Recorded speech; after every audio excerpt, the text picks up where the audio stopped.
Ako, si Reyna Esther. Ako ay isang babaeng Hudyo na naging reyna ng Persia na ngayon ay ang bansang Iran. Sa ilalim ng pamumuno ni Haring Xerxes. Ang aking pangalang Esther ay nangangahulugang bituin sa wikang Persyano. Ako ay maagang naulila at pinalaki ng aking pinsan na si Mordecai na siyang nag-aruga at gumabay sa akin. Ngunit noong ako'y naging reyna, pinakiusapan niya ako na itago ang aking identidad bilang isang Hudyo.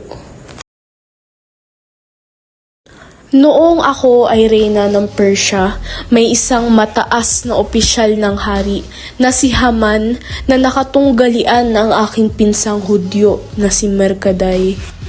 Ako ay walang kaalam-alam na may masama pala siyang balak sa aking mga tao. Nang isang araw, nakita kong nagluluksa ang aking pinsan.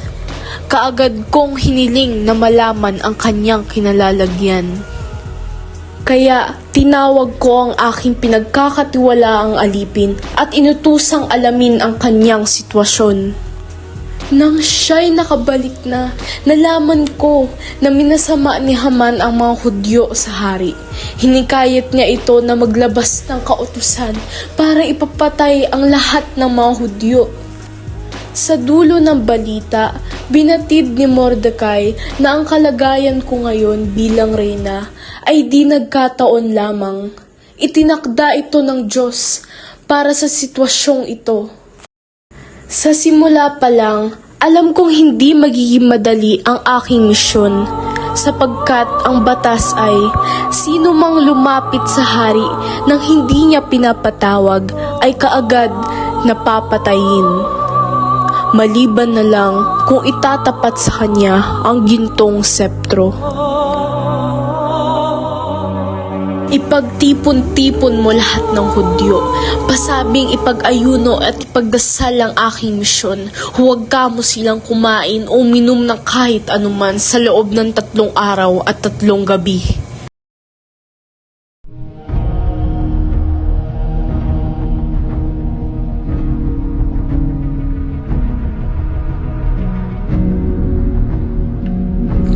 Makalipas ang 3 araw, buong tapang akong lumapit sa hari.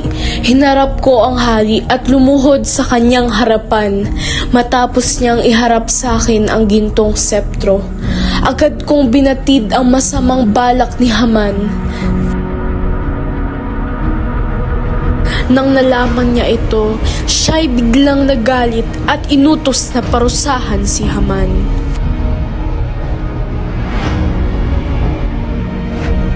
Lumapit sa akin ng hari at ipinabatid ang kanyang pasasalamat at pinuri ang aking katapangan.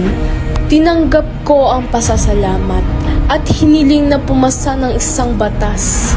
Batas na bibigyang karapatan ang mga Hudyo na ipaglaban ang kanilang mga sarili.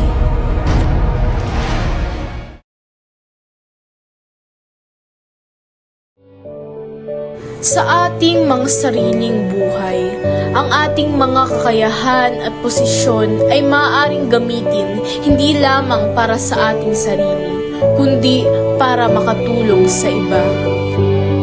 Naway inyong matutunan na sa katapangan laging nakaakla ang paninindigan at sa paninindigan na iyan hinuhubog ang inyong pananaw upang ipaglaban ang pakikibakang paninindigan. Gamitin ang inyong posisyon para sa kabutihan at sa panahon ng krisis huwag mawalan ng pag-asa at huwag kalimutang manalig sa Diyos.